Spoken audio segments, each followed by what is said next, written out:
every success came with it some challenges and barriers.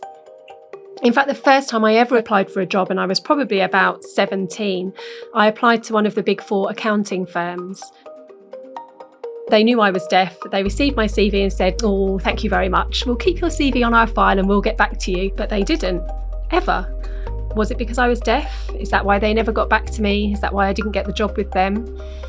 But I persisted in my attempts, and I applied to Unilever, where my first job was, assuming they would be open-minded. They would know about deaf people. I wondered if it was the right thing for me. I wondered if that was something I should be aspiring to. My peers were already ahead of me because they could communicate with everybody. So I was on a backwards footing when I even arrived in the door. I had to set up my interpreters, my communication. I had to get people in the same room as me. I had to work twice as hard just to be as good as my peers.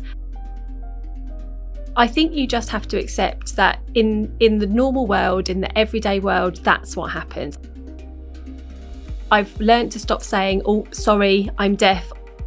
I don't do any of that. I think I've learned that that's not something that's required. I am myself, and I arrive at the table as my own identity.